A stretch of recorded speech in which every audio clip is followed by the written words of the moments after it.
Okay, so kita sambung dengan video 3 dengan standard pembelajaran menyelesaikan persamaan linear serentak dalam dua pemboleh ubah menggunakan pelbagai kaedah. So, untuk hari ini cikgu akan ajar dua kaedah. Yang pertama ialah kaedah penggantian yang kita akan belajar dalam video ini, dan kaedah yang kedua ialah kaedah penghapusan dan kita akan belajar dalam video yang keempat. Okay, iaitu video yang last. So, mari kita tengok contoh soalan di sini. Selesaikan persamaan linear serentak berikut dengan kaedah penggantian. So, apa yang dimaksudkan dengan persamaan linear serentak? Okey, persamaan linear serentak dia merupakan persamaan yang mempunyai pemboleh ubah yang sama. So, kita tengok di sini. Persamaan linear yang pertama ini dia ada X, dia ada Y. Persamaan linear yang kedua, dia pun sama. Dia ada X, dia ada Y. Pemboleh ubah yang sama. So, ini kita panggil persamaan linear serentak. Okey, so macam mana kita mau selesaikan persamaan linear serentak ini? Okey, kita tuliskan dia terlebih dahulu. Yang pertama ini kita salin dulu. Okey, ini kita namakan dia persamaan pertama. Okey, kita buat catatan di tepi. Ini persamaan yang pertama. Okey, yang ini persamaan yang kedua. Okey, sekarang apa yang kita buat? Kita tengok di sini. Mari kita tengok persamaan pertama di sini. X tolak 3Y sama dengan 7. So, apa yang kita buat? Kita perlu susun dia semula supaya dia dalam sebutan X sama dengan apa. So, kita susunkan dia dalam bentuk ini. Okey, kita ungkapkan dia dalam bentuk X. Kenapa? Nanti kamu akan tahu kenapa. Okey, kita susun ini ya. X sama dengan apa? So, maksudnya negatif 3Y ini kita perlu pindahkan dia pergi belakang. Jadi akan jadi, tolak akan jadi tambah. Okey, boleh? So, maksudnya ini ialah persamaan ketiga di mana kita susun dia dari persamaan yang pertama. So, ini persamaan yang baru, persamaan yang ketiga. Jadi sekarang apa yang kita buat? Kita gantikan nombor 3 ini ke dalam nombor 2. Sebab tadi kamu susun semula nombor 1 kan? Okey, sekarang kita susun semula nombor 1, dia jadi nombor 3. Yang nombor 3 ini kita ganti masuk ke dalam nombor 2. Okey, S ini ya, maksudnya S sama dengan 7 tambah 3Y. Ini kita kena ganti dengan X ini. So, 5X. Kita gantikan ini ke dalam sini. 7 tambah 3Y. Okey, lepas tu tambah 2Y sama dengan 1. Okey, boleh?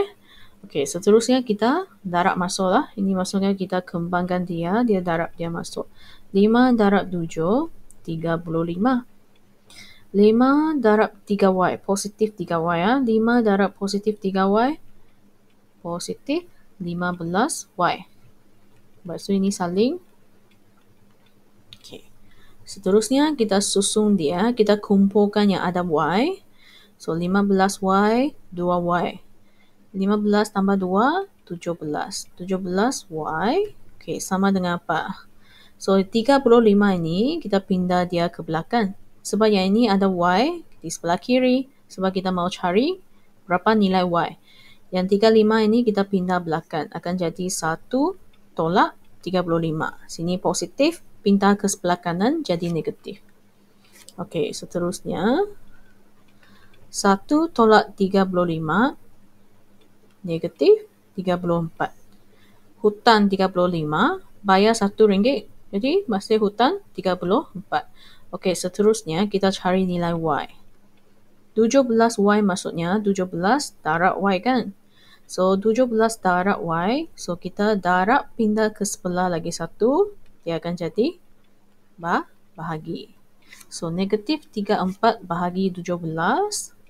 Kita akan dapat negatif 2. Okey, tekan kalkulator. Okey, belum lagi habis sebab kita mau selesaikan persamaan ini kan. So, maksudnya kita kena cari nilai X dan juga Y. Tapi sekarang kita hanya ada nilai untuk Y, iaitu sama dengan negatif 2. Kita belum ada nilai X. Jadi apa yang kita buat? Okey, kita sambung. Gantikan, kita gantikan Y ini, nilai Y ini ke dalam nombor 1. Kita simpan balik pergi 1, kita cari nilai X. So, X ini kita perlu cari, tolak 3 Y sama dengan negatif 2. Ganti ya. Sama dengan 7. Okay, so X negatif 3 darab negatif 2. Negatif akan jadi positif. 3 darab 2, 6. Sama dengan 7. So, X akan sama dengan 7. Okay, positif 6 pindah kanan, tolak 6. X akan sama dengan 1. So, jawapannya, X sama dengan 1, Y sama dengan negatif 2. Itu saja.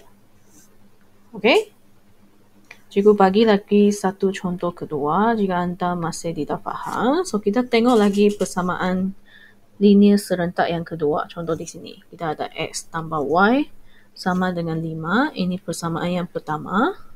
Dan kita ada 2X tolak Y sama dengan 22. Ini persamaan yang kedua.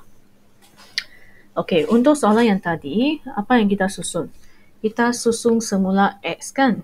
Kita ungkapkan dalam bentuk X. X sama dengan apa?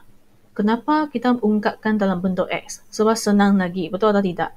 Kalau kita ungkapkan dalam Y, mungkin kita mau pindah sini pergi sana, sangat susah. So, senang lagi kita ungkapkan dalam X. Terus, kita boleh susun negatif 3Y pergi belakang. Terus kita dapat persamaan yang ketiga. Jadi untuk contoh soalan ini, kita tengok. Kita boleh susun dalam bentuk X, boleh. Kita pun boleh susun dalam bentuk Y. Sebab dia terus. Dia Y. Bukan macam tadi, dia adalah 2Y, 3Y. Jadi bagi soalan ini, contoh, cikgu susun dalam bentuk Y. Saya susun semula persamaan pertama. Y sama dengan 5, tolak X. Sebab positif X pergi belakang. Jadi ini persamaan yang ketiga. Jadi seterusnya, saya akan gantikan 3 ini ke dalam 2. Ke dalam 2. So, 2X tolak, Y ini kita ganti dengan ini. 5 tolak X. Jangan lupa kurungan. 5 tolak X yang Y kan, kita ganti. Sama dengan 22. Seterusnya, 2X. Ini tolak 5. Negatif akan positif. So, sama dengan 22.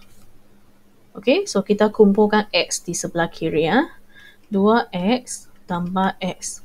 Sama dengan, nombor bawa pergi belakang. 22 negatif akan jadi positif. So, 2X tambah 1X. Jumlah berapa X? 3X. So, 22 tambah 5, 27. X akan sama dengan, ini 3 darab X kan? Darab di sini, pindah sana akan jadi bahagi. So, 9.